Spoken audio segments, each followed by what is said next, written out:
नमस्कार सर्वांना, श्री स्वामी समर्थ. वाईट वेळ ही अशी स्थिती आहे की ती कोणाच्याही जीवनामध्ये कधीही येऊ शकते. तुमच्या जीवनातही कधी ना कधी ही वाईट वेळ आली असेल. वाईट वेळ आल्यावर आपण काय करायला हवे, या वेळेशी कसा संघर्ष करावा, असे अनेक प्रश्न आपल्या मनामध्ये येत असतात. पण त्याचे उत्तर काही केल्या आपल्याला मिळत नसते. तुम्ही वाईट वेळेने ग्रासलेले आहात, चिंतित आहात, वाईट वेळ तुम्हाला सोडत नाहीये. तुम्ही वाईट वेळेतून कसे बाहेर पडावे याचा मार्ग शोधत आहात, तर हा व्हिडिओ शेवटपर्यंत नक्की बघा. एक साधू असतात. ते साधू संपूर्ण भारतामध्ये भ्रमण करत असतात. धर्माचा प्रचार प्रसार करत असतात. एकदा ते साधू आपल्या शिष्यांसह जंगलातून जात असतात. खूप वेळेपर्यंत भ्रमण केल्यानंतर साधूंचा गळा सुकायला लागतो. त्यांना पाणी हवे असते. तेव्हा ते आपल्या शिष्याला जवळच्या गावामधून पाणी आणायला सांगतात. गुरूंची आज्ञा म्हणून शिष्य जवळच्या गावामध्ये पाणी आणायला जातो. गावात गेल्यावर शिष्याला समजते की गावामध्ये फक्त एक नदी आहे आणि तीच नदी त्या गावाची जलस्रोत आहे.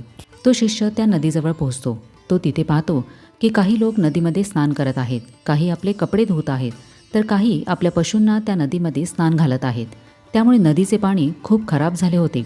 पाण्याची ही अवस्था पाहून शिष्याने विचार केला की गुरूंसाठी हे पाणी घेऊन जाणे योग्य नाही. त्यामुळे तो पाणी न घेता तसाच रिकामे हात गुरूंच्या दिशेने निघाला. त्या साधूंनी पाहिले की शिष्याने पाणी आणलेले नाही. तेव्हा साधूंनी त्यांच्या दुसऱ्या शिष्याला पाणी आणायला सांगितले. काही वेळानंतर तो दुसरा शिष्य माठामध्ये पाणी घेऊन आला. ते बघून तो पहिला शिष्य आश्चर्यचकित झाला.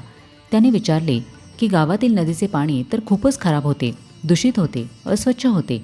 तुम्ही हे पाणी कुठून आणले?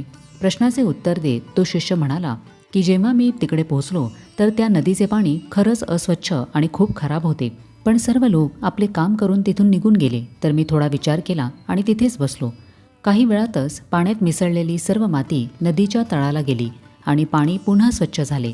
ते स्वच्छ पाणी मी माठामध्ये घेऊन आलो. आपल्या शिष्याचे उत्तर ऐकून साधू अतिशय प्रसन्न झाले आणि ते बाकी शिष्यांना समजावून बोलले की जेव्हा आपल्या जीवनामध्ये दुःख, समस्या, संकटे किंवा वाईट वेळ येते, तेव्हा आपले जीवनही त्या नदीच्या पाण्यासारखे अस्वच्छ, दूषित, खराब होते. पण आपण त्या अस्वच्छ, दूषित, वाईट वेळेपासून हार मानून बसू नये. आपण धैर्य ठेवून शांत मनाने त्या स्थितीचे आकलन करायला हवे. उचित निर्णय घेऊन संपूर्ण आत्मविश्वासाने त्यावर अंमल करावे.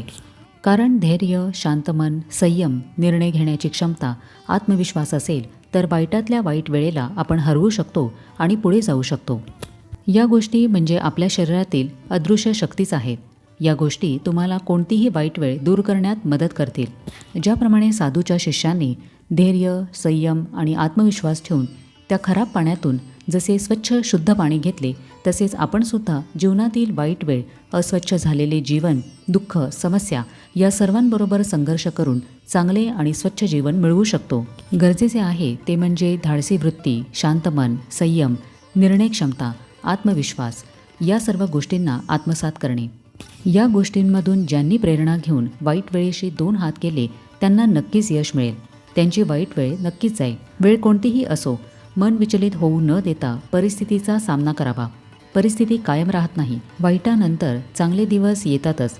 वाईट काळातही आपल्याकडे काय चांगले आहे याचा विचार करावा आणि स्वतःला हिंमत द्यावी. शांत आणि संयमी राहून परिस्थितीचा सामना करावा. वाईट वेळ आपल्याला बऱ्याच गोष्टी शिकवते. आपण जर वाईट वेळेला धैर्याने सामोरे गेलो तर आपल्यातला आत्मविश्वासही वाढतो. आपण जीवनामध्ये अधिक परिपक्व बनतो. आपल्या जीवनातील कठीण काळासाठी परमेश्वराला, स्वामींना दोष देऊ नये. कठीण काळामधून आपल्याला त्यांनी शिकण्याची संधी दिली, त्याबद्दल त्यांचे आभार मानावेत. तर आजच्या व्हिडिओमधून वाईट वेळ आल्यास त्या परिस्थितीचा कसा सामना करावा, वाईट वेळेमधून कसे बाहेर पडावे याचे उत्तर तुम्हाला नक्कीच मिळाले असेल. तर कसा वाटला आजचा व्हिडिओ हे मला कमेंट करून नक्की सांगा. आपण भेटूया आता पुढच्या व्हिडिओमध्ये. तोपर्यंत सगळ्यांना श्री स्वामी समर्थ.